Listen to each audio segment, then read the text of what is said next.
Ready to go when you're ready to go. All right, thanks.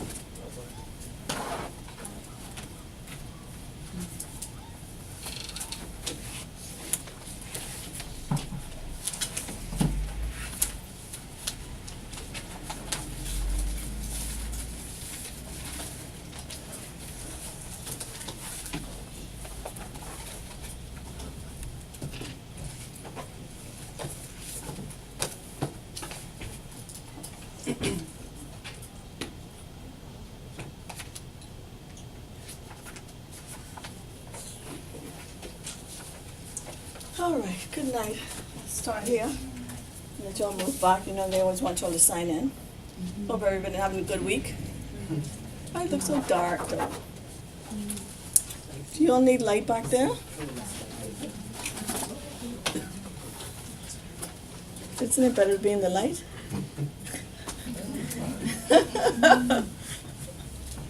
Are y'all trying to set the mood, eh? I heard that. Do we have everybody? Oh, we have a few stragglers. I got more than last week, eh? Welcome to those who weren't here last week. All right.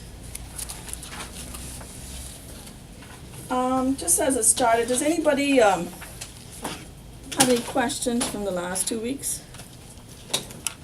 Experiences that they may have had themselves in the workplace from what we were talking about? What? You only didn't work for me, eh? Okay.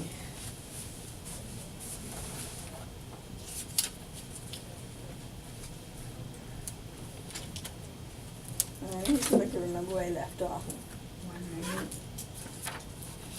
190? When you told me I'd gone too far over? Okay.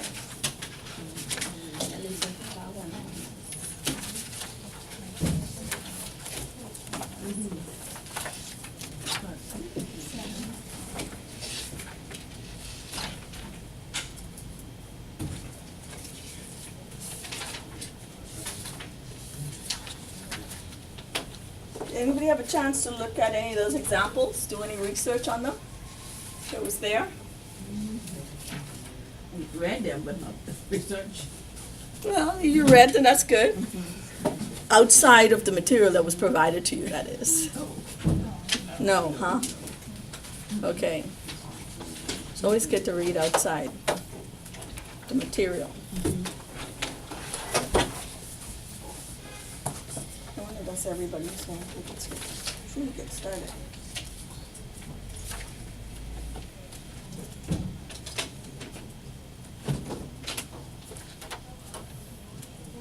All right, so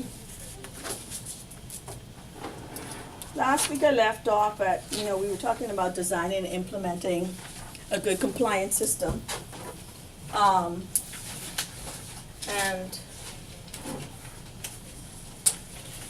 we were talking about reporting lines, why it's important for there to be clear reporting lines, some of the problems when they become muddied,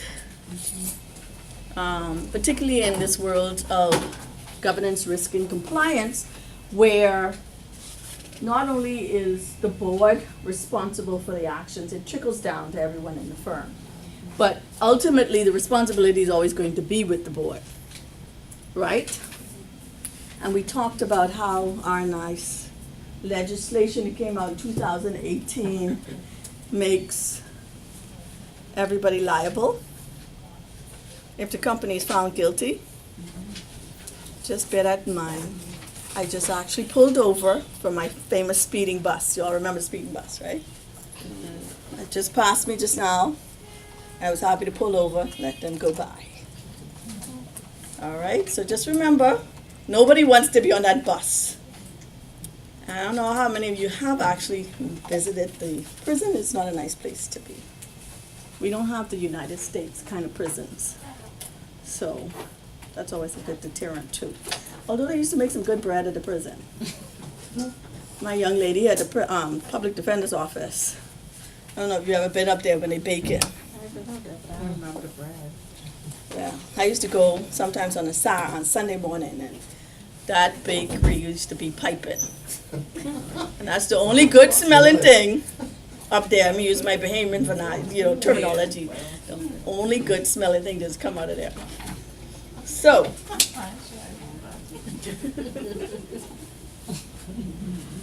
it's something, it was in comparison to, people always talk about the hospital bread. I don't remember who the bakers were, if it was prisoners or actually other personnel, but whoever was doing the baking of the actual bread did a good job. But I don't do that anymore, and I have to go up there on Sundays. So, with reporting lines, they give you the examples. Always good to read and understand those. It's going to be good to utilize some of those examples in your assessment. Key hint. I got that. Yeah? One of the other key hints about your assessment, for those who left early who wouldn't have got this little tidbit that I gave, your assessment talks about a breach, but the breach is internal. So there may be a few things about the GDPR that you may not have to actually implement, given or speak about, but you could refer to them. So you may not have to, for example, give your client notice of the breach that they speak about in your assessment. Okay? But you should still speak about the fact that if the breach happens and that information goes outside of your organization, then you need to give your client notice, right? That's one of the things that they speak about. I think it was quite intentional, they refer to it being an internal breach, because they want you to distinguish between the fact that the information, you've caught it, it happened internally, there may be learning lessons from it, but there are probably certain things that the regulations don't really require you to actually implement in this particular incident. Okay? That's my tip.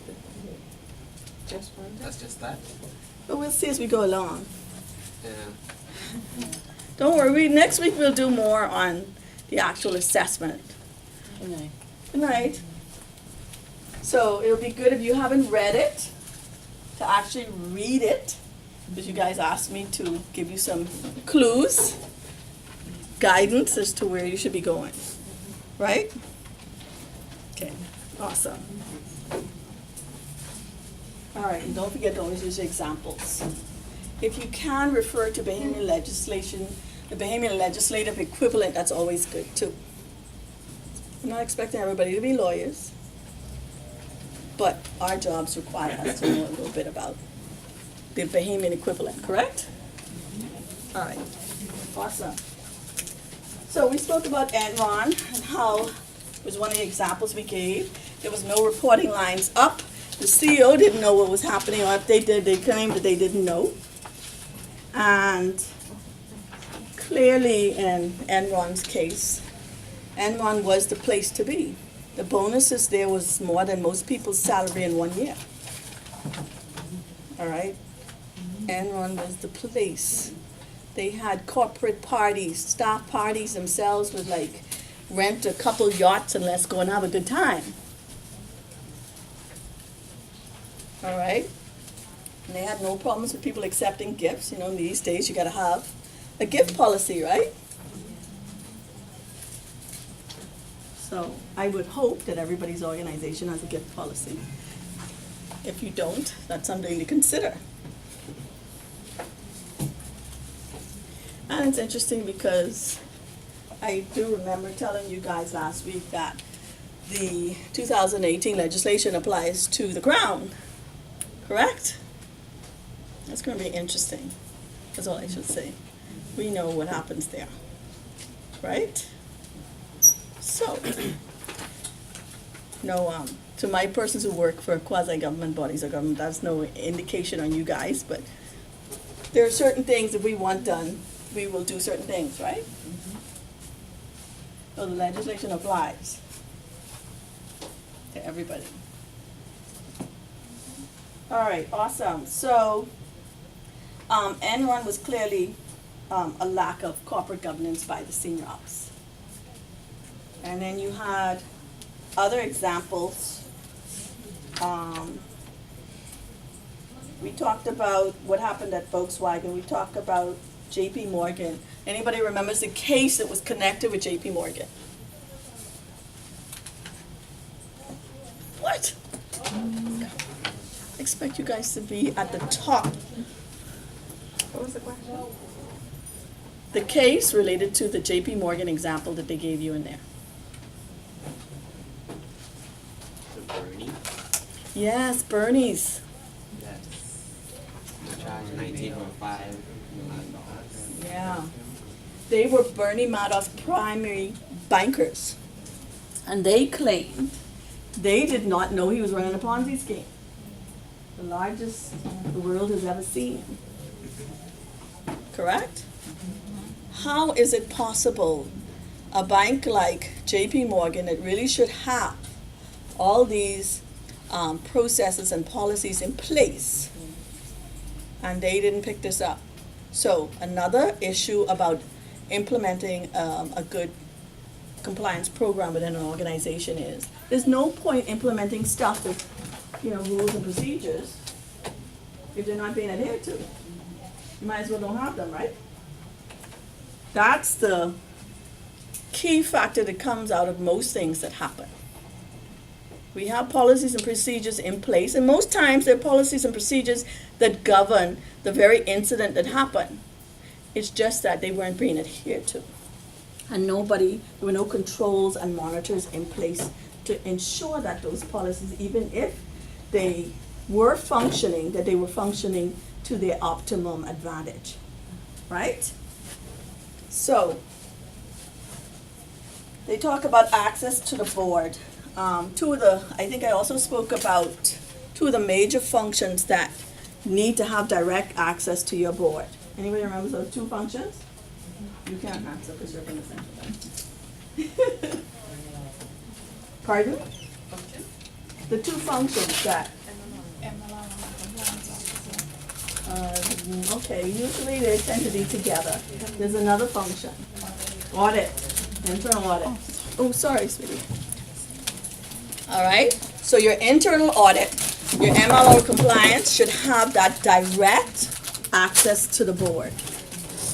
In my organization, I think I may have given you the example where my access is directly to my independent director of the board. And why is that important? Because my directors, my board, actually own the company.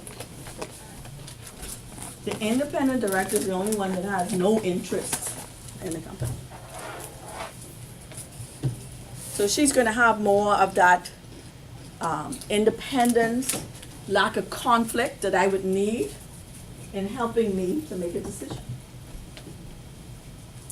And so on your organizational charts, you want to have those indirect lines that are very clear where the flow of those functions go.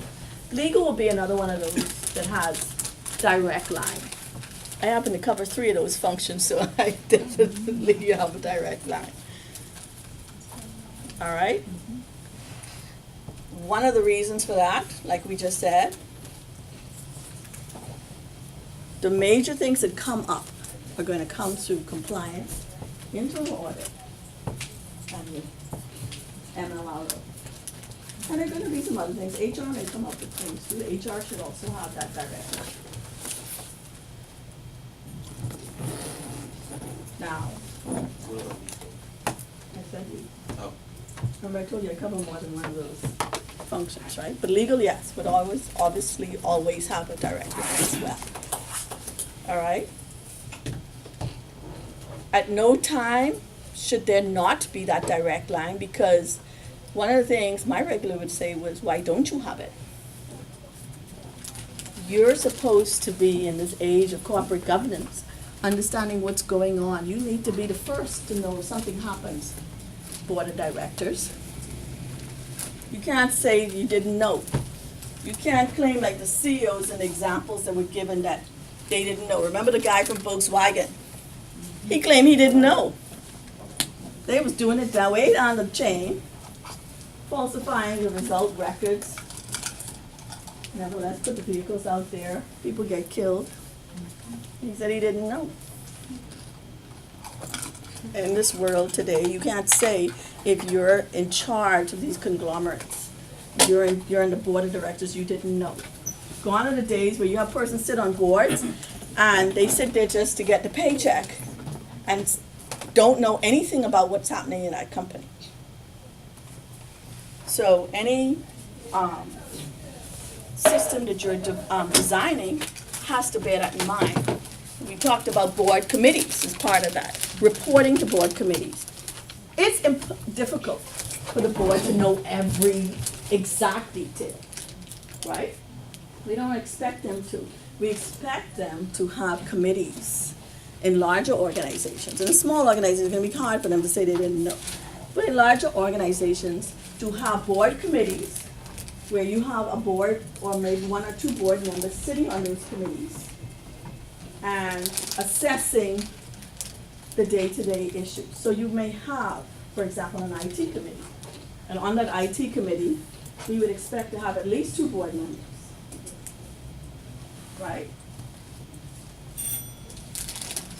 When we look at, remember we talk about enterprise risk and assessments and AML-CFT risk. When you did that from an organizational perspective, you looked at what are the major risks within each one of those areas that you have. So you're going to have operational risk, for example. All right? And you would find that those board committees are going to report up to the board. They're going to summarize that information and send it up to the board. Because not all the board members are sitting on that one committee, correct? And all the board has to understand what's going on across the organization. So there's part of your structure that you need to create. And if you don't have it, you're going to ask why. And most of you can name the areas where most of your organizations probably is some kind of board committee. And yes, those board committees should be taking minutes. And, you know, your auditors come in, they should be able to look and see what were the thought processes of the things brought up. What was the decision made? Why was that decision made? What was your reasoning for doing it? All of that is building a good compliance structure within your organization.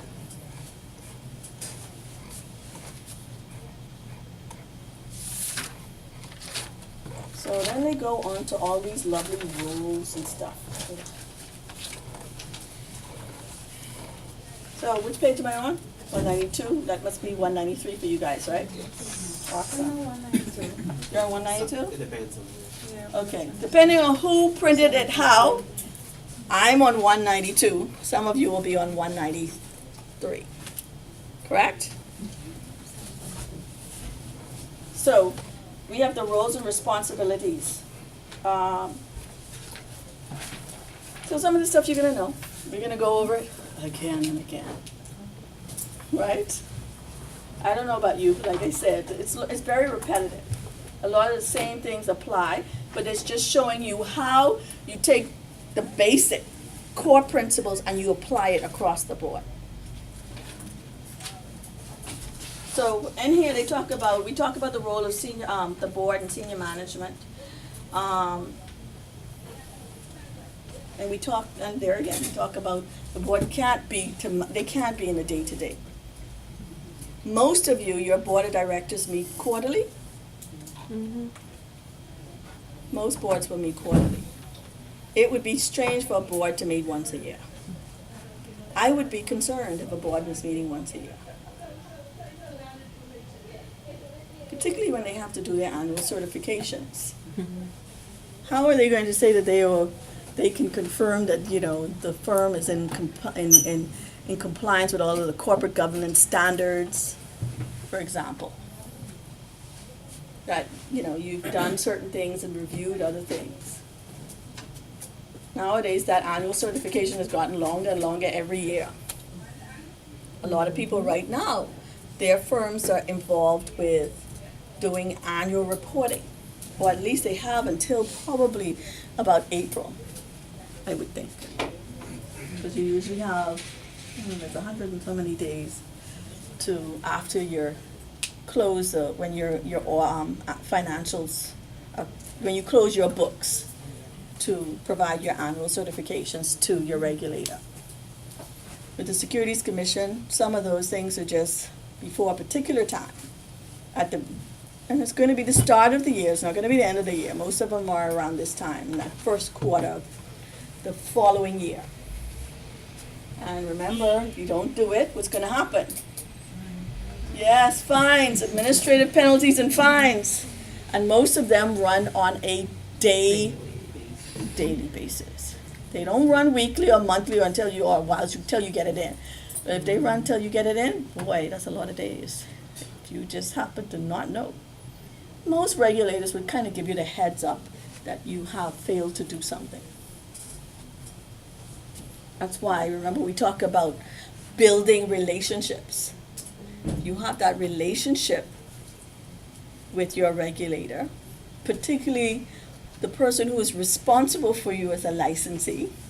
They will contact you and say, you know, Moxie, something is missing here. And, you guys are coming up to that time. And they'll tell you, more than likely, they'll tell you what you're missing. Sometimes it could be just didn't get to the right hands yet. Most cases now, you're going to file it through some electronic means. Correct? Some portal. We talked about our sanctions, our annual sanctions filing. We sent that in electronically. So, see how all these things are coming together? This is why you get to know. You have to have that interpersonal skill as a compliance professional to get to know your regulator and others, because these relationships help to build on other things, correct? That's why we keep going over these things over and over in this particular chapter.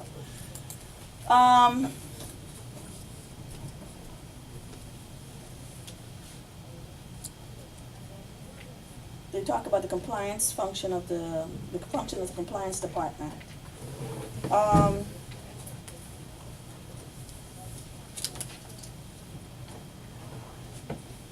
Everything is centered around compliance, whether we like it or not.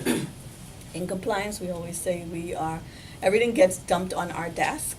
It does. This comes with the territory. One of the things to be mindful of, and I think they make reference to it here, they talk about the functions of a compliance department, and they talk about the ISCO definition of the, they did a pamphlet on the function. That was your footnote, guys, on the function of the compliance officer. The IOSCO is the one that, anybody knows what that stands for, by the way? Or which particular regulator kind of falls under that, the IOSCO organization? Which one? Securities Commission. Yes. So you will find that a lot of the international bodies have actually put out some sort of guidance on the function of the compliance department or officer. All right? So IOSCO isn't unique. Like we said, in the world of Google, please Google and see how many there are out there. You will find that there are tons of guidance notes on it, or just, guidance papers that were issued over the years. Most of them do not differ in the underlying principles that they set out. So if you look through one or two of them, you'll find that they're relatively the same in terms of what they're asking or what they expect of the compliance department and function. But it's good to go and look at these sources because you're gonna refer to those too in your assessments, right? It's always good to refer. That's why they have those footnotes there. Because they wanna see if you actually went and looked at other sources to see what is different, or did it differ from what they're giving you in the unit. Okay? And there are a lot of sources. Basel Committee, they basically put out a paper on everything. From correspondent banking, you name it, they have got it there. And yes, they have put one out on the compliance function. And it's good to go and look at it. Some of it is a little repetitive, like I said. But if you could compare them, you can use those as examples and support your point, correct? Alrighty. So, here again, they talk about the independent function of the compliance officer. And we actually started to talk about the independence. What is it that you're really expecting from your compliance function? Really, we, as compliance professionals, we have to identify the risks. We need to not only identify, then make an assessment, give advice. Remember, all these things are coming back again. And then propose responses. And that response might be putting together a report for the board and making a summary of it and a suggestion of how best we can tackle the problem by setting up controls and policies and procedures, which internal audit will then check to make sure you're doing it right, correct? And they actually set out here the cycle that they, for most risk models will encompass. And then you talk about identifying the, there we go, identification of risk, quantifying and evaluating the risk, implementing controls, monitoring and assurance, escalation and reporting, that's always important. There again, that's what you're gonna summarize in your reports. So it could go up. Karen, tell the board you knew about it and they didn't. And how resolution and regular review, right? They talk about 6 functions that the role of the compliance function should perform. And they go into a little bit more detail. There again, they're going into a little bit more detail of the very 6 things that they just spoke to about, right?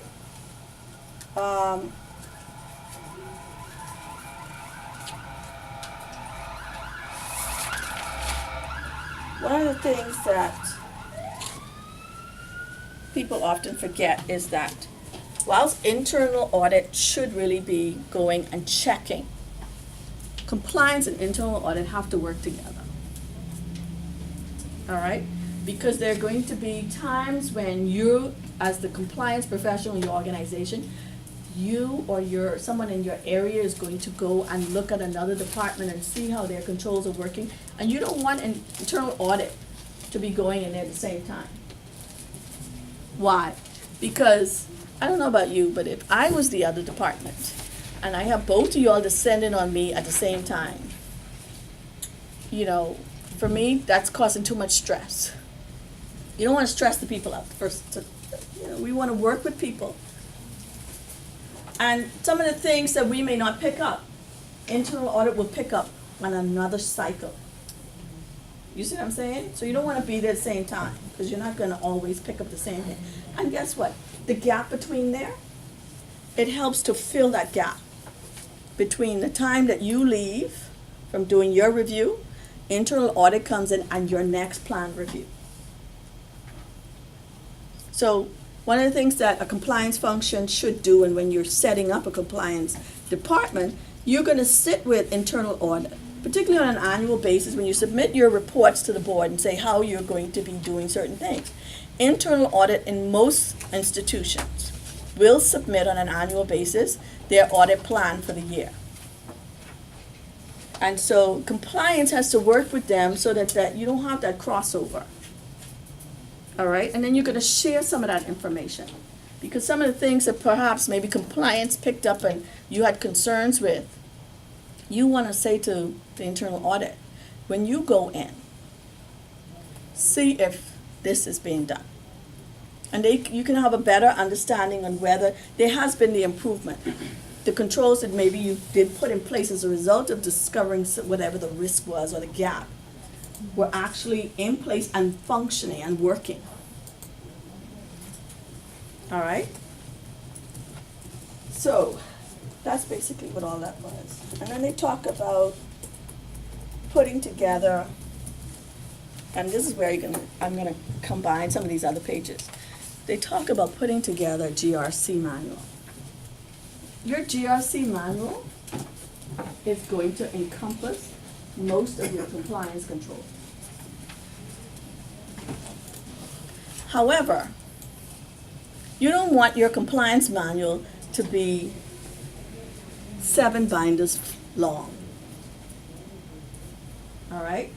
So most cases, your GRC is going to have manuals that really set out for different departments to help to create the controls, correct? So you'll have an IT control, you may have an operation control manual. But in essence, the idea that the company has for governance, risk, and compliance are being incorporated in those manuals. Because, like I said, you don't want to have a compliance manual that's 8 binders long. Now, what you may end up with is several manuals for different areas that together create the governance, risk, and compliance manual. So it's going to set out the controls, the procedures and policies and controls that you have in place.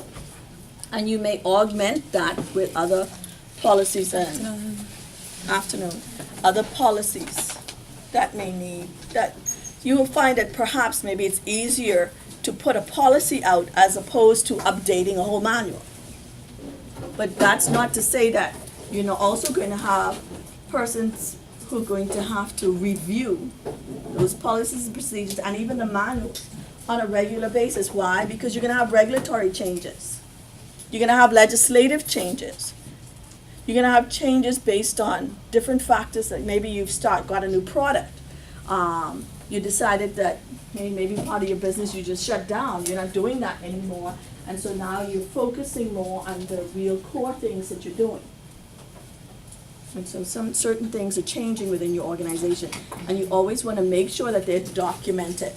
And that's part of your governance, risk, and compliance manuals that they're talking about.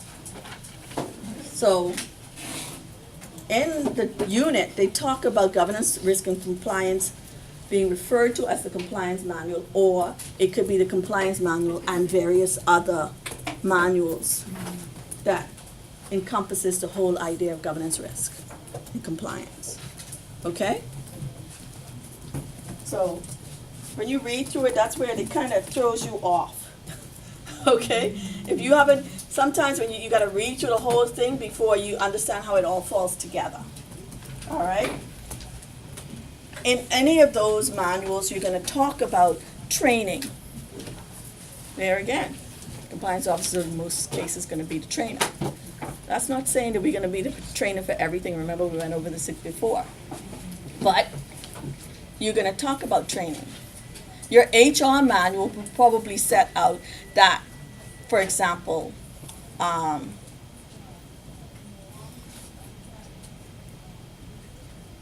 part of HR's job would be to set up a training schedule.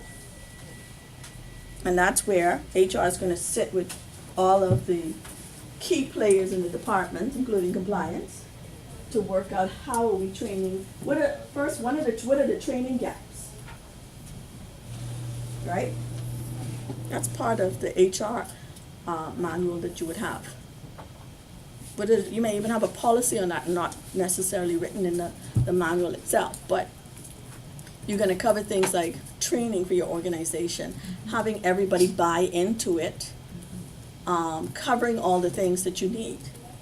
Whether that training is going to be a combination of things, is it going to be face-to-face, is it gonna be partly electronic? All of these things have to fall with and be set out in your manuals. Now, the schedule itself is not gonna be in there, because, that's gonna change from year to year. And what documentation you have to support that was actually carried out. But the manual will speak about what documentation you should have to document the training. Right?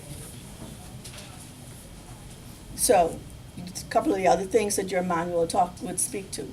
A lot of people in their staff manual cover the things that perhaps may fall under the Securities and Industry Act, like insider trading. Right? And if you happen to have, be involved with certain things, you happen to be involved with a company that your company is also investing in, that you disclose that to the company, your company that is. And what is the process in disclosing that? Maybe there's a form that they've created that you have to now fill in and submit usually to HR and compliance, right? They have certain policies that would set out how, for example, particularly with trading, companies that trade and invest, and you have insider knowledge within your firm, and one of your family members or yourself may be wishing to also invest, right? There's probably going to be a disclosure requirement that's going to have to be approved by, most cases it's going to be approved, it's going to come to compliance and HR, and it's going to be approved by your board as well, or some senior manager. Yeah. So all of these things have to be documented and considered when you're creating your governance, risk, and compliance manual.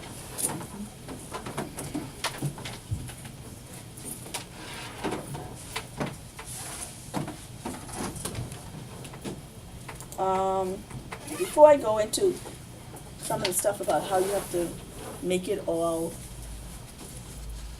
available to all, because there's no point having these manuals if nobody can find them in your organization to know what the policy and procedures are and what the manuals actually say.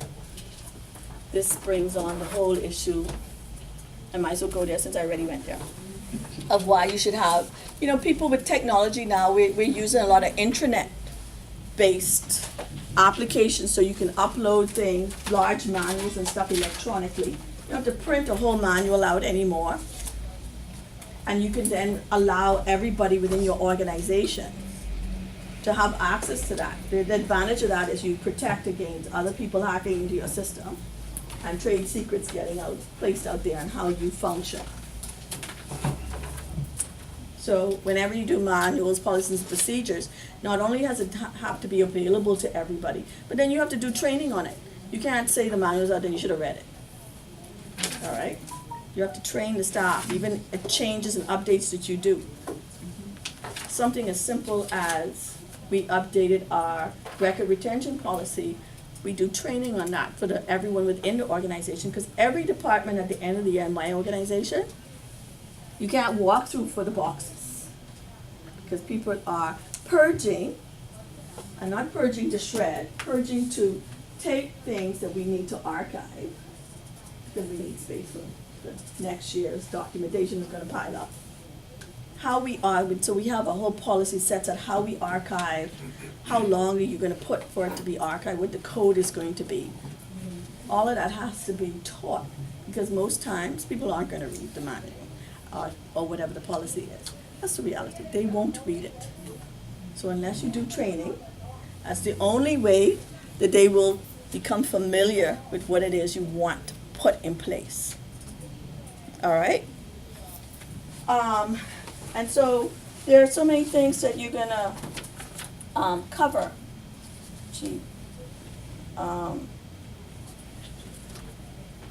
They talk about, they have a million things in here to do. I counted at least 8 things. specifically areas that they think that you should cover. One, for example, a couple of them we already spoke about. We talked about, I talked about insider trading, and if you have knowledge and you're interested in something, that become part of what we call personal account dealing, correct? So it speaks to that. It talks about complaints. Why is complaints, we talked about this before, but why is complaints important? Because it helps us to see what the controls, where we went wrong. Where did our controls fail? Right?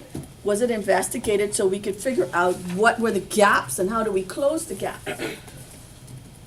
And then two, will it become a legal risk for us, for example? So therefore compliance may have to escalate that complaint to not only the board, but the legal department, because next thing you know, we're getting sued.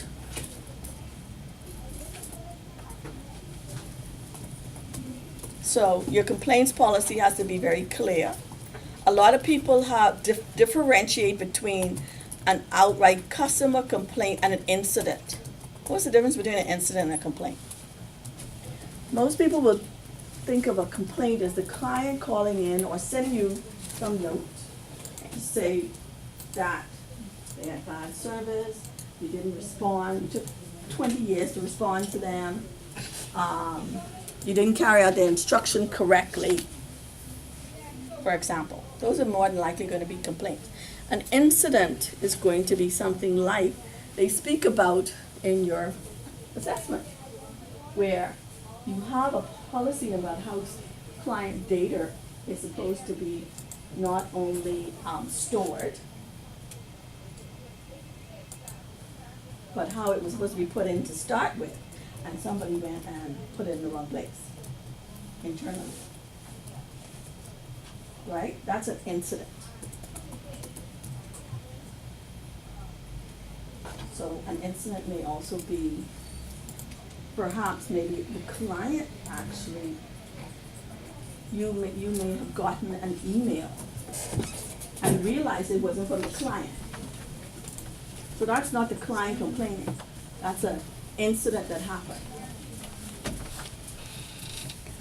And most policies will take into consideration the difference, because most incidents will require, for example, maybe operations and IT to have a closer look at the incident that happened. Right? Because then you may have to inform your client that they may need to check that their email wasn't hacked, correct? I mean, we've had instances where we realized that it wasn't from the client. And because you have other controls and in place, for example, you get a email instruction from a client, most cases, I would be surprised if there isn't this policy in place, you have some way of confirming that instruction with the client. And that's not by sending the email back and saying, please confirm. Correct? Verification. Call back, yeah. There's some sort of verification that you're going to use, right? Client always likes to know that you're able to pick up where something went wrong before they go and lodge a complaint. So that's the difference between your institution setting out incidences and how those are reported and escalated up, as opposed to a complaint. And they're going to be part of your GRC requirement, right? Because as we know, as part of the data protection rules, if we are responsible for the client information going to the wrong place, there's going to be problems too, right?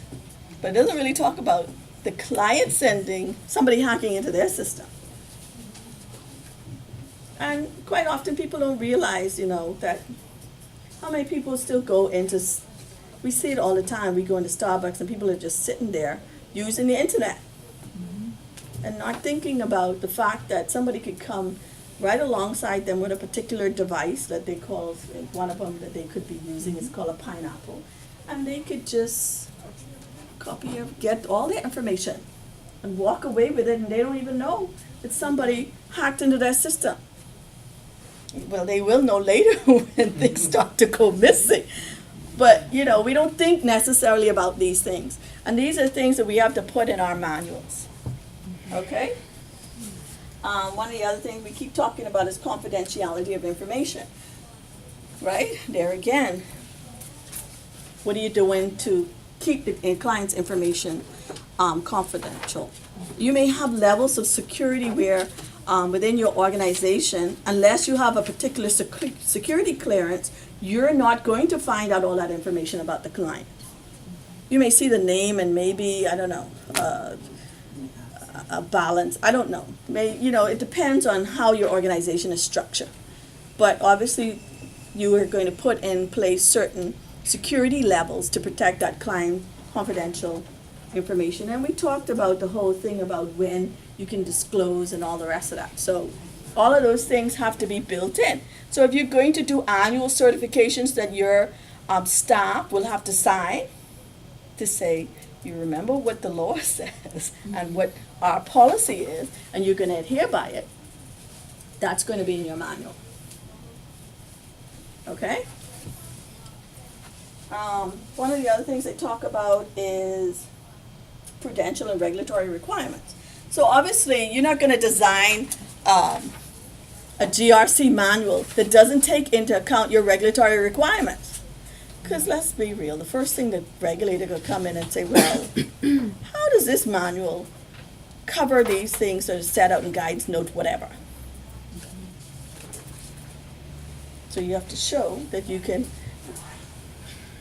you've documented your policies. You don't have to refer to the guidance notes necessarily, but you've incorporated the spirit of the guidance note into your manuals and procedures.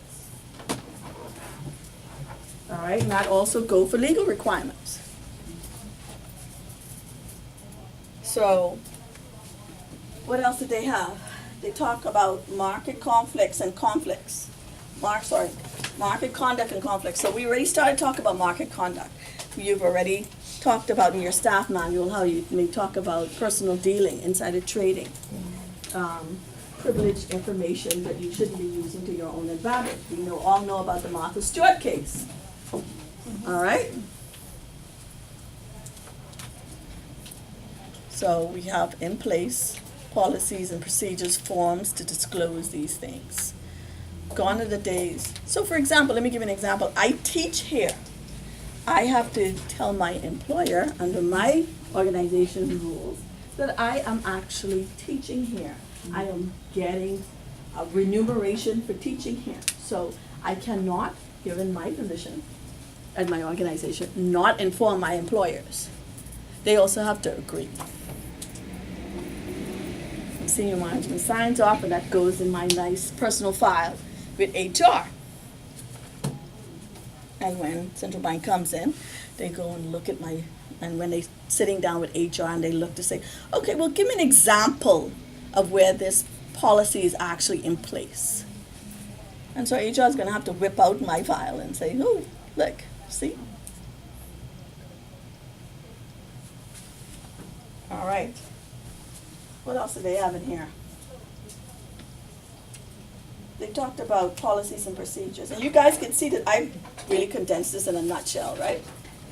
I've covered pages in a nutshell. They've got a lot of words, and you could condense it. When you make your notes, you should be able to condense it the way I did. Okay?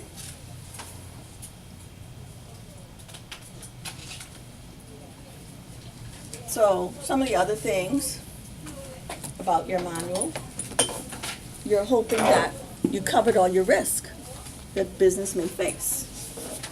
And maybe some stuff that, your guidance notes maybe don't speak to yet. And that, a lot of that could be, let me give you an example a clear example of this. Electronic and virtual currencies. A lot of times, the regulators are a little bit behind with what products and services are out there.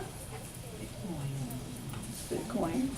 I remember the first time we got a request from a client to say, well, a client's investment advisor to say, well, we want to invest in part of the trust fund in Bitcoin.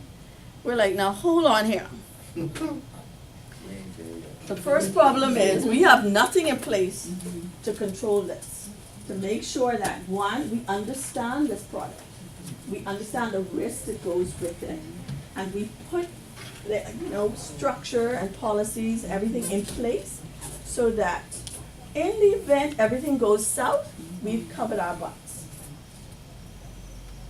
And as you know, with electronic currencies and things like that, whilst the new legislation, by the way, covers it, transactions, I think it's under not only transaction, I'm gonna bring my legislation today. It speaks to it in transaction, and I think it also speaks to it under cash, I think it's cash, but definitely under transactions. The new acts speak specifically to virtual currencies and electronic currencies. Because they're gonna seize those too. Remember we talked about unexplained wealth orders? Now, one of the things there too is that a lot of countries have not legislated on these things. I don't know about you, but I'm not gonna find any legislation in the Bahamas on this. I remember when I first called the Securities Commission and the Central Bank, they were like, hush us, we ain't get there yet. I'm like, y'all haven't got there yet, but my client is, we have clients investing in this stuff. We need to have something from you guys to give us some guidance. We don't want you to come in and then tell me later, by the way, you should have done something else, when you haven't given me anything to help me. So a lot of us in industry, we're inventing our own wheel here.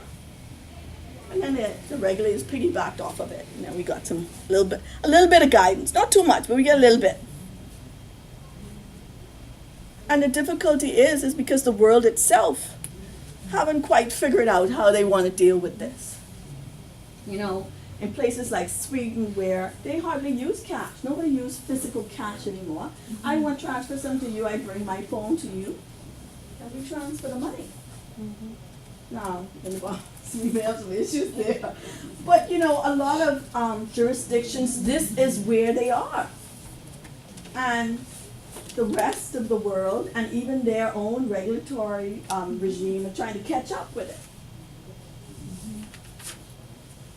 And so we then have to start figuring out, okay, let me give you an example. Like I talked about the example in my institution. We then had to figure out, okay, well, how risky is this? Yeah. All right? Do we then change how we risk rate this whole portfolio?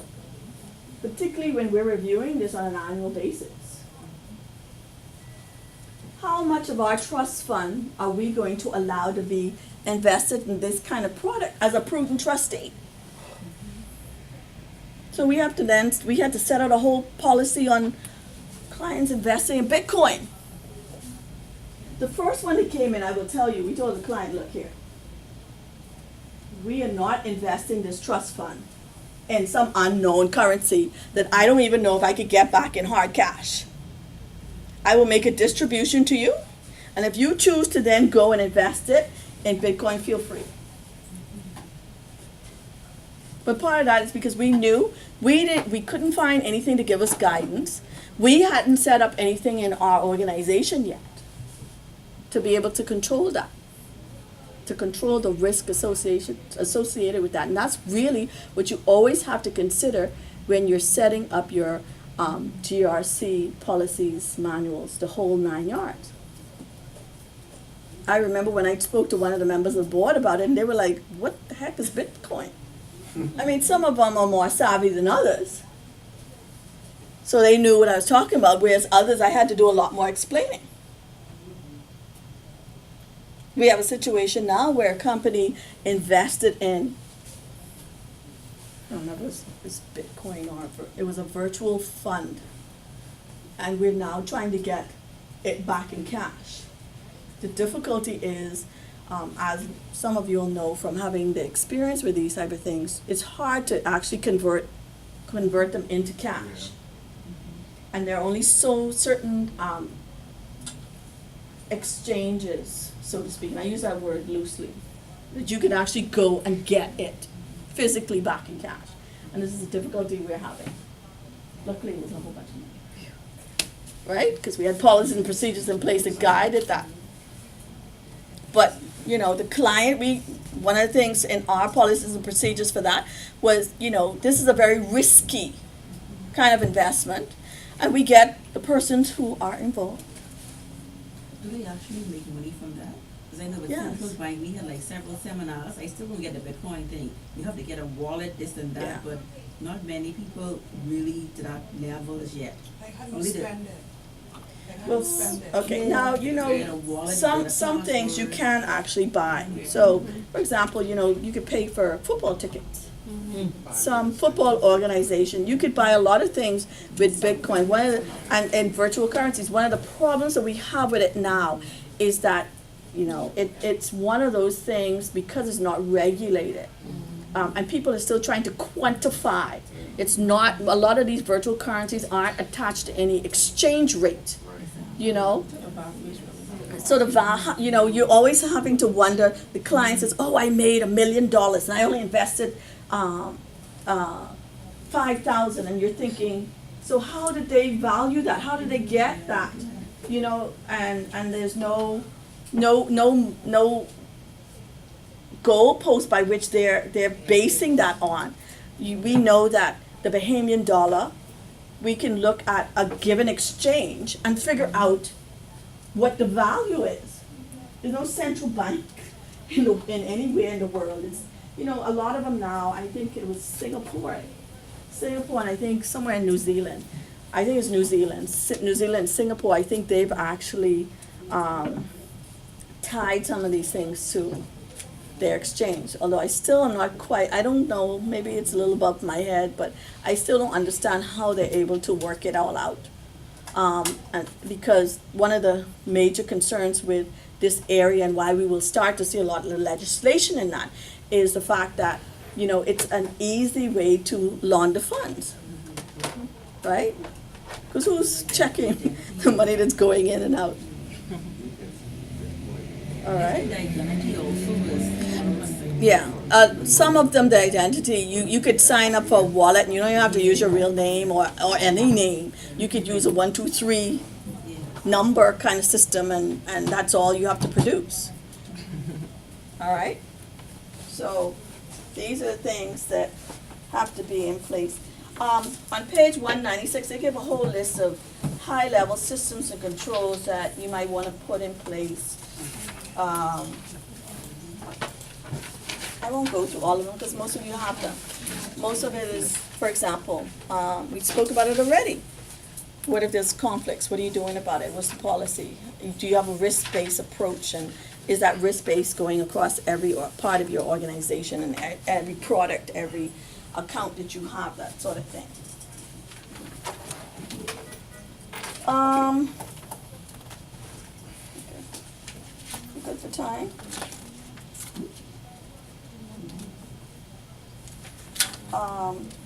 A lot of these things, when we look at our guidance notes that our regulators set out, you know, the central bank, those of us licensed central bank, we get this nice letter when we establish our business or when certain things happen and we say, oh, by the way, these are your prudential norms and this is your capital adequacy. And are you meeting this? And maybe they may have to review this. So who's checking to make sure? And guess what compliance's job is to make sure? And you start to say, what the heck does this have to do with compliance? Right? Because most of the capital adequacy is going to be dealt with your financial controllers department and operations. They're going to really be looking at, are we meeting our capital adequacy that our regulator has set? What has caused us to be out of sync? What do we need to put in place? How are we controlling it? What are the 4I principles to make sure? But compliance has to come in and test those controls. Is it even being calculated properly? That's one of the major things, right? I know accountants, okay? But I do have somebody on my team who's very good. And I only had to get through 101 account to get through law school. Thank you, Lord. Because accounts is never one of my strong points. But in being in the financial services, I've learned a lot. I will tell you that. It could take a long time for you to fool me. All right? And so remember we talked about compliance having, understanding the business. I will tell you, if coming out of practice into the financial services sector, if I had gone directly into compliance at that point in time, my learning curve was probably going to be backwards, because there would have been a lot that I had to learn to get at a very short space of time. All right? Because there were things about the financial services sector I'd never even heard about that I had to go and learn. All right? Even going into our financial controllers department, and not just looking at our client accounting is different from the financials, and we would expect it to be from our own financial accounts department. Because obviously you shouldn't be commingling clients' funds with your funds and your assets, right? Your organization's assets. The client's supposed to make sure that you're not doing those things, right? At one point, we had an omnibus account where we had things set up for clients. It was allowed in those days. And one of the compliance jobs, and the manual said, we had to go in and make sure that we were accounting for all of the clients' funds in that omnibus account, and we weren't putting our funds in there too. Or somehow getting the clients' funds in our funds. So compliance, what is the compliance role in that? That's also going to be outlined in your function. And this is where when you sit down to do these kind of manuals, you need the buy-in of everybody. And yes, compliance is going to be at the table of most of these things. And there again, when we talk about knowledge and skill, we have to, when we sit there, we got to know if somebody really trying to talk foolishness to us, right? We talked about that before. Those are the skills that the compliance professional need. This is where you see it in practice. All right? So, moving right along. What else did I want to highlight to you guys?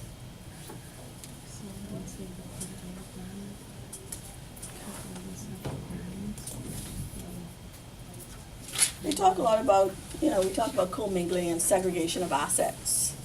How well are you keeping clients' assets? Mm-hmm. Now, there aren't too many banks now, outside of maybe the Canadian banks, commercial banks that is, that have safety deposits, for example. Back in the day when I was at certain Swiss banks, they had safety deposits, boxes, and they did all kind of funky stuff. All right? They had numbered accounts and pseudonyms for these accounts, and you got to go through a million levels of clearance to figure out who the account really belonged to. Even though they knew who it is, you were just part of the filing, for example, or you were in charge of the safety, safekeeping of the safety deposit. You don't necessarily know other than client 5, 6, 8. That was it. That's all you knew. And that's the box over there. And they're going to come in with this key, and you have another key, and I could open it. So, all of those things you have to document, right? Back in the day, I don't know how many of you remember test keys. They were the worst things ever. Anybody knows what test keys are? Oh, okay, maybe I'm speaking before my time. Back in the day, before SWIFT was really where it is now, if you wanted to send money from one bank to another, certain types of, you could, large amounts particularly, you can do it by test key. You mean RMA keys? Pardon? RMA keys? I don't know.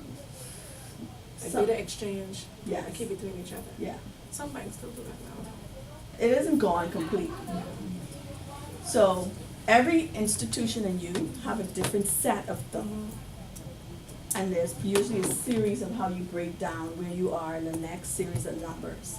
So you all know where each other is in terms of, I send you that test, that number responds, and you send a corresponding number that ties in with the list that you have back. And there's a whole procedure, and unfortunately, I got appointed to being one of those persons that did this. I absolutely hated it. Where we had a whole procedure that has about a 6 or 8 eye principle to make sure that no one person could go and do these tests by themselves. And on the opposite side, it's the same thing. So when you send it and then you get a receipt back to say that they got it, there's a whole series of checks and different persons who have to sign off, because no one person is supposed to know the full test key. Okay? Glad they got rid of that. Thank God for Swift. You know, it was a beautiful thing. But we didn't have Swift back then. Most company, it was just, this is infancy. God, I'm telling my age now. But yes, like my good friend there said, some institutions still use it because it's still a very secure way of transferring funds. I don't know of any incident where if you had the controls, the policies and controls in place, there was ever a breach. That's how good that system was. And obviously they built Swift on a It similar. wasn't as efficient as Swift though. No, it's not. But Swift is attempted to do the same thing without you having to go through all of the steps. All right, so obviously they talk in there about also keeping clients' information safe, not commingling, not allowing any old person to come in and help themselves to the client's cash. You know, I always remember when I was at Higgs, we couldn't find some client documentation. And one of the partners had gone with the client to one of the Canadian banks and put it in a safety deposit box. And of course, they had no record, because what had happened is the client died, and now his estate is now looking for the documents, and the attorney who's actually trying to establish all the back title to the property is looking for the original documents, and nobody knew where they had gone. And the attorney obviously was a lot older, and his mind wasn't as sharp as it used to be. But I was like, you know what, I'm still going to ask him. And he was like, oh, I know where those documents are. They're in a safety deposit box at XYZ Canadian Bank. And I'm like, what? Why is there no record of this? No record. If he had died, that was it. That Canadian bank would have had that safety deposit, not know what the heck. Couldn't help me because they didn't know what was in it. All right? And luckily, I was like, so okay, who has the key now? You know, I mean, obviously, the Canadian bank had a policy in place that if you happen to lose the keys, and you can, yeah. I never understood the safety deposit bank boxes with banks, because I think the banks, some of them didn't have an idea of what it is that a person has that changed. So No. how do I not let harboring? You don't. You don't. You don't. And you're wearing the bitcoins? This is But true. you understand what I'm saying? Install whatever you want to install. I mean, you look at things like, what is it? Is it Ocean's 13 or one of those with George Clooney and those? They like to go in and rob. I think it was George Clooney. They go and rob these. They always pull in these stings, right? And one of them was at. They always save the bag of money in the bank. Yeah. So there was a whole bunch of money in a bank account that nobody knew what was in. The people at the bank didn't know was in the safety deposit box. What you're keeping. Because, you know, they don't know. They don't ask you for a list. Please provide me with a list. You know, it's been known, for example, that in murder cases that, you know, somebody has a safety, they go into the bank and they put the gun in. That's what I'm saying. Nobody's going to find What that regulation unless you do happen we to tell have them, in right? place to say that, I mean, from a compliance perspective for the bank, right? Mhm. And in particular, how the financial. So here's what's institutions are changed with it. being- It's the only thing that's changed with it is that I have to know who the client is. I have to have due diligence on the client. I don't have to have due diligence of what's in the box. And you can't watch them while you No. box either. You have to turn your back. You can't watch them. Can't be in there and Yeah. You have to The only thing that you can do is have a second key, but that one key can't open it. One open both of the numbers. Right. It has like a separate key though to break into custody. So I guess, yeah. Yeah, there's usually dual custody. If they're caught in some fraud or something, then you say, well, okay, yes, I have this client, and at that point, it can be entered into. Yeah. Well, obviously, To see what else is in there. most cases, you're gonna get some kind of order. That's what I mean. Yeah. Mhm. But I'm just saying, if the way banking is now, where Mhm. everything is about transparency, it's just. It's one of those few areas that's still That's gray, very right? gray, right? Yes. It just makes, it seems like, okay, if you're worrying about stuff that is coming and you know which bank it's coming through, you know who the client is, but you're holding stuff in your institution that is quote unquote centered around these regulations that prevent something that could possibly be, I mean, I'm not saying Grammy don't have an expensive diamond in there she wants to Yeah. pass on, but from a negative perspective, it could be something that very well the bank may frown upon and the industry may frown upon. And I'll tell you that the law is still in favor of the client, unfortunately, because I still should have my privacy to certain things. Whilst I'm providing you with what you need to satisfy your regulatory requirements or legal requirements, I don't have to tell you what's in it. And it's that same type of attitude because clients know that. Like we have clients who come and we say, okay, well, what is the purpose? It's my money. I mean, I can do whatever I want. It's my company. I don't want. But I'm saying, you know, the law has certain gray areas for that benefits you and I guess, as clients. But even for companies now, that's a little different, you I'm know. not just saying, Yeah, you but know, yeah, I it's- understand what yeah. you're saying. And then too, a lot It's a of times, the difficult from a public compliance isn't perspective. really as aware of what the legislative changes are and really what the bank's requirements are. You know, I remember we had a particular minister, and the particular minister's concern was, you know, y'all make everything so hard in the Bahamas, and you're asking for this, and you're asking for that. And I went and, you know, they asked me for all this information, and I said, you know what? Let me put it like this to you. Our regulations are no different from most other jurisdictions.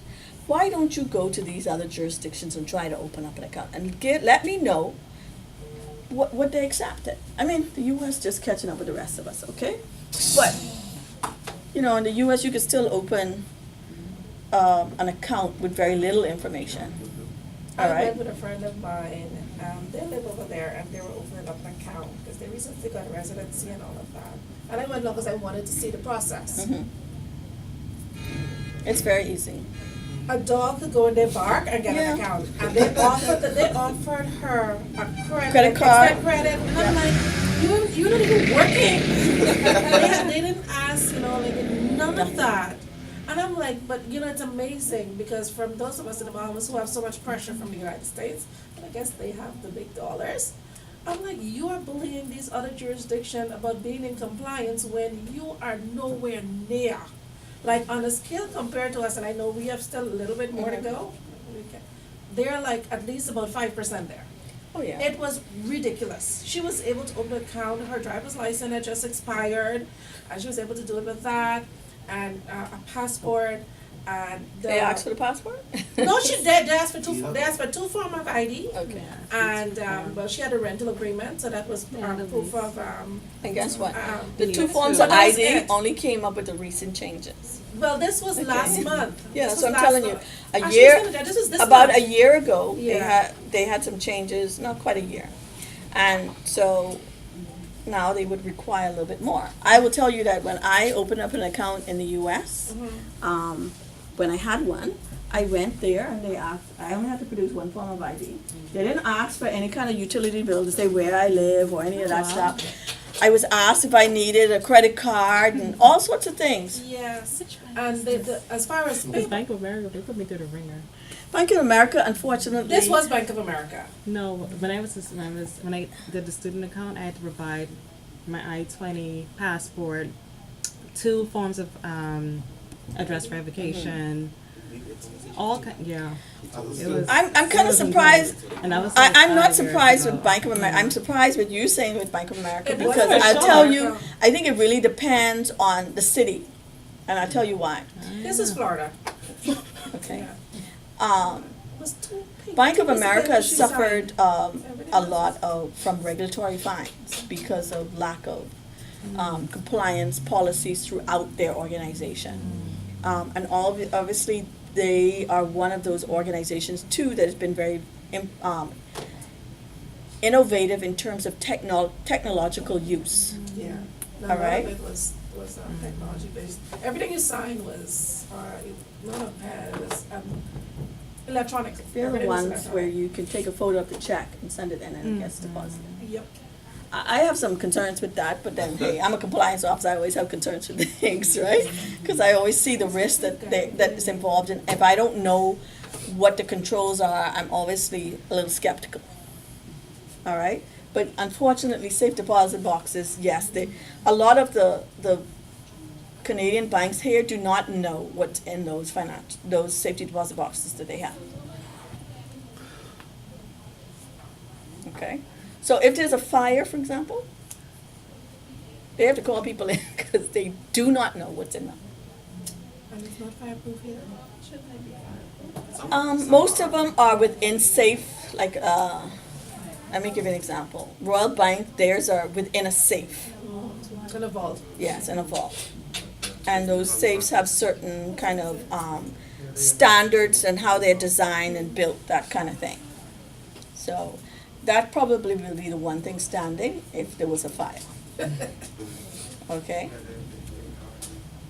A lot of Swiss banks, one of the reasons why you have a lot of dormancy is because they can't figure out who even owns some of those safe deposit boxes that they have. You know, and that's why you see, I mean, well, all of you know, I'm straying a little off topic, but a lot of you know that in most cases now, after an account goes dormant and the money's transferred to the monetary authority within your within your country, your jurisdiction, after a certain time, it reverts to the government. All right? I mean, look how much we have sitting there, okay? It's a whole bunch of money. So, I mean, that's it's still one of those areas that still hasn't, it's still the gray area. How long does persons have before they can go to central bank to claim? Hold on, I just had to answer this question. Pardon? It's probably longer than No, it's, It was 10 years. I think it's 10 years. Yeah, it was 10 years. I think it's still 10 years. I can't remember offhand. I'll confirm it for your next class, but yeah, there's a period of time because you have to also set up. After 17 years, you didn't want those money, because it took 7 years to get there. I don't Most know. likely, if it went dormant for a long period of time, nobody's coming to claim it. The family probably didn't even know it was there. Trace of that being there has long gone. And then most times too, if they come out, let's say the family member who comes and say someone like my father died, they come to the bank system, they try to search the name, and the name's not in the system anymore, but it went off the central bank, they don't even go further. Well, technically, you're supposed to keep the records to be able to Yeah. connect the You know, person. sometimes you ain't going Okay. through all of that. Please, okay? Yeah, this is Sunday, go through all of that. There is provision to say that that's what you're supposed to do, keep the records to Yeah, connect. but they go through all that. I'll tell you what one of the major concern, why it goes dormant. A lot of times, the laws in the client's jurisdiction has changed, and it's not worth their while to come and claim it. We had a client who told us that when we contacted the client, said, you know, you still have funds, you're going to have a use of it. He said, They give it to it's charity. not worth, it was They'll even millions. tell you to give it to charity. They'll tell you, the money that I have, the time and energy it's gonna take me, is gonna cost me more than you. And I'm like, if that's $50 on my account, I was going, and these are millions of dollars. And we That is have to true. end up sending off to the central bank. Yeah. The government of Bahamas, after a certain period of time, is gonna say, thank you very much. We could set up a hurricane fund. Right? Okay. There and then he goes. All right, where did I tell you all we were going up to as well? 200. Okay, because I know you all told me last week I'd gone way past. Yeah, you did. Way past, right? 40. Right.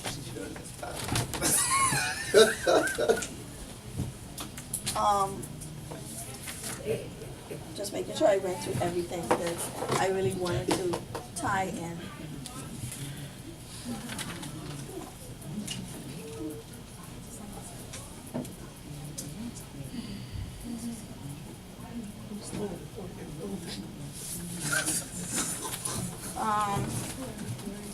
didn't really mention the methods of testing, so let's talk about methods of testing. You're gonna have to document the methods of testing, everything within your organization. It's going to differ. And it really depends on what it is you're trying to test. All right? That testing could be from how I train you to how I'm checking that we are reconciling our books the way we should. That we are verifying client instructions that come in before we act. So one of the things that I have in place for verification, that I go and check,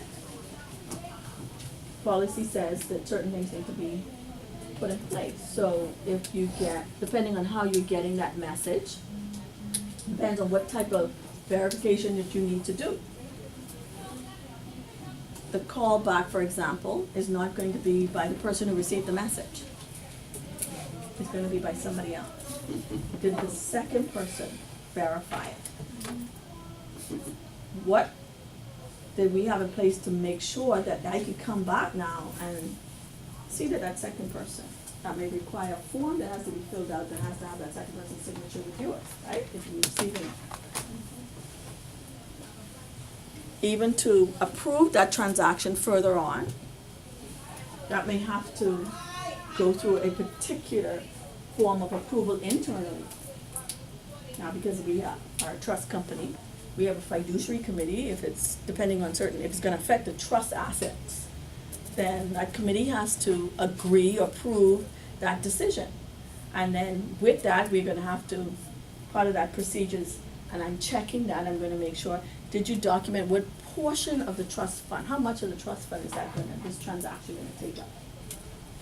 Is that a person that should be receiving it based on the trust deed, for example? If it should be the beneficiary, but it went somewhere else, why did it go somewhere else? And should it have gone somewhere else? Did the beneficiary direct me to send it somewhere else? And do I have the instructions from, some confirmation from the beneficiary that that's where it's supposed to go? Why is it going there? Because my correspondent banker asked me why it's going there. I don't know about yours, but mine will.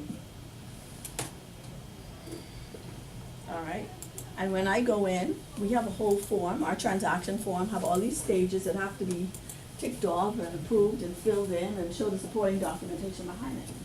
So when I go to test, and even part of my monitoring when I'm doing that transaction, I'm testing that because that's part of what I'm looking at to see, okay, is this out of line, for example, and this, with what we know to be the profile of this relationship. All right, that happens. That might even happen with the investment advisor saying, okay, by the way, we're taking all of this funds and we're moving it somewhere else. Why are you doing that?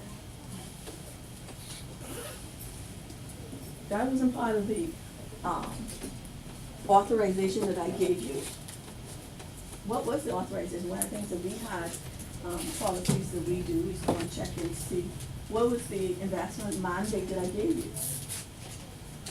Are you sticking within that? Part of our investment review of our relationships that I go to make sure. But I usually know anyway, because I sit on the investment review committee that has to hear all of the investment reviews of our relationship. You know, we want to know, did we lose all of the trust fund? How could we possibly have lost it? Because of bad investment. That shouldn't have happened because it's supposed to be reviewed by us as prudent trustees. We're supposed to be doing that, and as compliance, I'm gonna make sure that I'm got policies and controls in place. All right? All these things you have to think about. And all these things you have to keep going over in your manual. These manuals should really, and policies and procedures should really, I would say on an annual basis. Of course, you ain't gonna do them all at once, right? You should stagger them. Some things you may not have to do on an annual basis because technically there's never really that much of a change in that type of product and, you know, regulatory changes and stuff like that. A regulatory change may have already prompted me to relook and revise the controls and procedures in place. Well, for example, if they now say that I need to know what's in those safety deposit boxes, then you have to change my policies and procedures, and the controls in place, right? Then I have to retrain my staff. And then I have to know who came to the training, and are these the people who are dealing with these areas, and did I document that they all got the right training? Did I test them to make sure they truly understood what the changes were? And then am I checking to make sure those policies and procedures along the line are being adhered to? Somebody didn't forget. Right? Okay, so, that was in a nutshell all of my issues.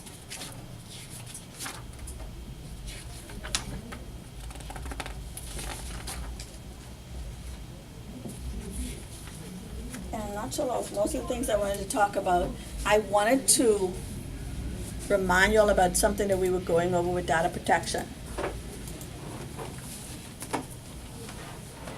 So, I don't know, did we speak about, and I couldn't remember if we did, because I love my topics. I can talk that. You know, we taught, what would you guys, give me some examples of information that should be, you know, my company should look at making sure that I'm protecting my client's data. What information that I have on my client should I be protecting? Personal information, Is it everything? financial information. Protecting from who? The KYC, all the identity. Okay. The If account numbers. I was a doctor's office, what should you be protecting? Because it applies to doctors as well, by the way. Medical. Other medical, hospitals too, for example, insurance companies. That's still, again, because they get all of the details of the records, and they get all of the person's name, and all of Yes. All right. So it can be pretty wide, and covering the information can be daunting. But, you know, if you go through it systematically, you'll be able to assess, and they will ask you, you know, give examples of the type of information that you need to cover. All right, but on those areas, if we have any questions, boy, I must be that good, but I don't think I am, so nothing that came up? Brian holding his head back down. Hmm? I see you was holding your head. As I was writing. Okay. No? Y'all just ready to go home? All right, so one of the things I want you guys to do, please read this over. I will go over this with you guys next week. I've already given you some clues on how best you can handle this. We're looking forward to next week. One of the things, you know, I always like to make little notes. I use Kilroy. For those of you who have not had me before, I'll show you my book. I didn't actually bring my other book that I usually have. When I am actually trying to digest something, let me give you a good example. Page with a lot of them. Okay, let's use this one for example. So, I always have a Kilroy. I might be a little too old, maybe people don't understand what Kilroy is, but I put something there that I can remember. And part of the little box here is personal skills that were required. And then as I read through, I just listed. There were 7 of them that the unit spoke to, and I listed them there. If I was using a notepad, I would have done the same thing. I would have put the 7 things, and I would have put maybe something there to help me, you know, little tidbits of information that condensed a lot of it into a couple phrases or a couple sentences. All right? And I even, at one stage, where is it? I think when I did the act on the There you go. It's the best thing. I was actually just gonna show you something like that.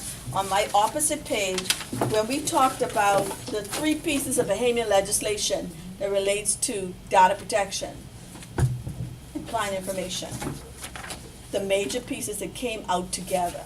There's more than 3 pieces that speak to client information, but they were the 3 that came out together. Do you guys remember what they were?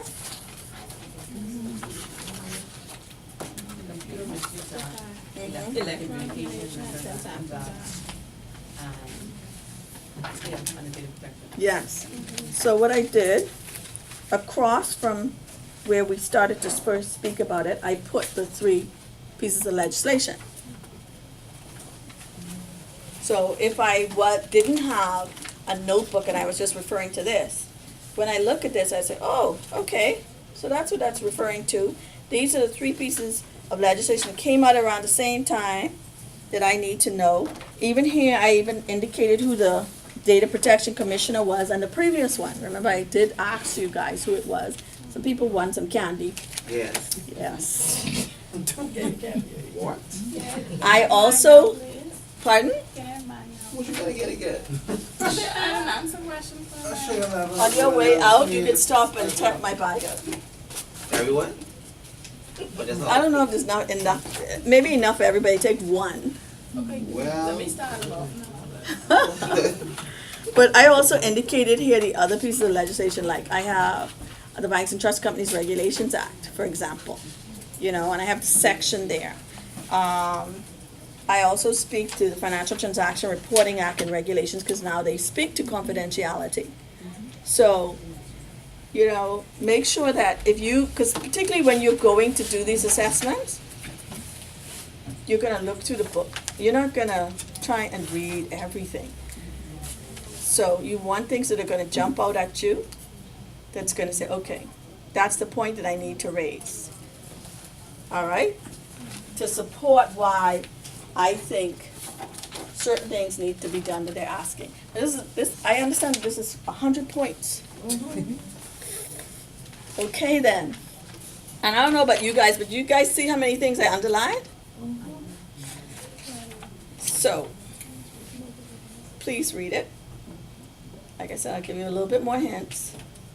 You could ask me a few questions. I'll see how much information I can give you. If you haven't read it, you can't ask me the questions, right? Because you don't know. All right? Yes, ma'am. Would it be possible for us to at least take, not half of the class, but to go through the paper nurse class in terms of like pointers and stuff like that? That's the plan. So, you need to read the rest of the chapter, the rest of the unit. As you can tell, I could condense the rest of that in short order. So, read the rest of the unit. We're not just going to help you with your assignment. Part of helping you with your assignment is finishing this unit. Okay? We're almost there. Awesome. It's always good to be ahead. I actually went online today just to see if I put in GDPR, what came up. And this came up, and this was what is General Data Protection Regs, and it was for dummies. And actually it was pretty good. Online, there was also, if you happen to be in LinkedIn, there was a whole slide presentation that summarized the whole regulations. But you had to be in LinkedIn, and then you'd have to sign in through your LinkedIn account, and it gave you access to download the whole slide presentation. And I went through it. I thought it was awesome because it had, obviously the person has been to some of my classes, because it had pictures on the side, and then it had the points on one side, and it was awesome. And you will find that anything you can do that for. Like I said, it would be good for you guys to go in and just do a search on the function of a compliance officer or the effective compliance department. And you'll see all those things that we talk about, the Basel recommendation, IOSCO. All of those things will come up. The other day we were talking about sanctions. the Wolfberg, I think I told you guys that came out. I've already circulated that, and for me, because I was one of those real ambitious compliance officers, I've already put that in a question, a kind of short summary with questions and answers that are going to go out to our staff as part of my quarterly training. So they're going to have a little test on it. So, but I've summarized it in short, and then they get tested on it, and then I cover my central bank requirement for training, part of my training for the year, right? So, guess what? It's not even 8 o'clock.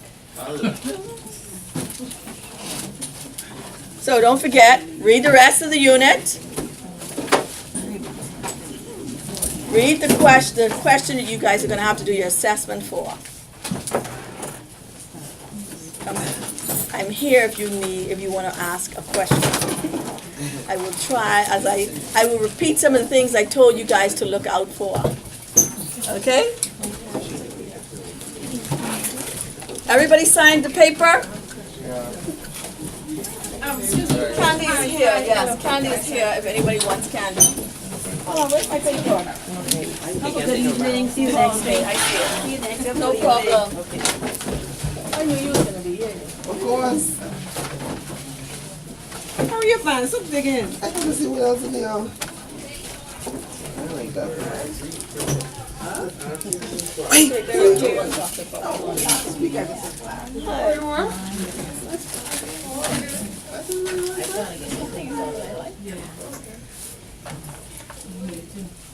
I have no idea. No. No. I'm gonna start. I'm gonna read it. I'm going to try it. Tanya sent this to me on the weekend. Oh, okay. So can I have this? Yeah, I put Because I it was to just you. telling my boss, he needs to go and find this stuff for you. She just got it Friday or Saturday on the weekend. She sent it to me. Okay, It came, awesome. Well, these two came together. Yeah. So that's why she said. But, Awesome. I don't know. She read a text when she sent it to me. I told her if she had your contact to send it to you, would you? She probably sent it to my boss first, and he's traveling. I'm surprised he hasn't gone somewhere to send it to me. How are you? But that's I'm it. good. That's good. I want Everybody up this up, please.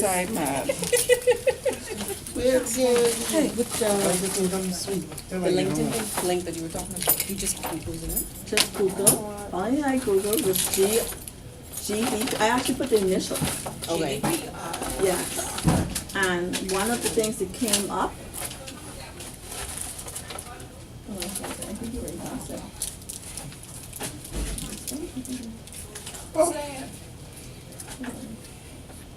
You want straight? Where'd you go? Oh Lord. I know, right? I'm trying to sell it too. Alternatively, you could go on the Huh? LinkedIn and just put it in. The two of them. You could do the reverse way. Okay, that's what I was thinking. maybe. Yeah, I can't figure out, I think it's one of those that's actually highlight, you could actually, I think it's one of these. Okay. But go through LinkedIn instead, and it'll pull it up. Actually, LinkedIn surprisingly, the advantage of it, people don't realize it. There's a lot of articles and, yeah, that you are privy to that people don't realize that they can use. Yeah. Yeah, see, a young person would be very. Thank you very much, Brian. Appreciate it. You're welcome. No problem. I'll be reading. ETA. Okay. I didn't realize that see what happened with the ETA is that the other legislation is in the front of it. And the ETA, yeah, That's what I so, was telling her. They yeah. said they did. So when I printed it, I saw where one star and something, then I got something. Yeah. I printed it so it's under separately. like another. Yeah. But they put it in But one that's why when I document. get my gazettes, because I remember I told you guys, it's easy to Yeah. subscribe. I Right. did call, And you see the difference in the price, right? yeah. Okay, so I pay my $70 whatever dollars. Yes, like 70, and then she said the other one, the Because we same don't one get is like them 40 when something they too. change them and update them, we get them at the firm, at Yeah. our library, it scans them You into know the why, system. right? Because you guys did a Yeah, 'cause subscription we like the check rest of it, us. Yeah. but they haven't, I keep asking if they got that. Yeah, I asked They you, say no. they didn't, They didn't get it. they didn't get it. And Friday evening, Tanya sent it to me, said she just got it. Because Tanya, my boss is what, co-chair of AIBT, right? Mhm. So I was like, how come you don't have it? Okay, I'm gonna ask, I said, ask Tanya, because I just don't have time, because doing a million things. Yeah. Otherwise I would have sent Tanya a note. It's not a She deal. said, okay, I'm gonna send it. said, how come you guys don't have it though? Yeah, well, she hasn't, she sent it to me. Because I was like, Tanya didn't even put it on the BSFP site. Or usually I would get an email from them if my boss, or I didn't have it, I would get something from them too, but nothing. Late Friday night, she sent it to me, said she just finally got it. Okay. I'm like, they keeping this a secret? Yeah, because it's so hard to get. I need to tell them to come and tell us this. Yeah, I was just gonna come to you.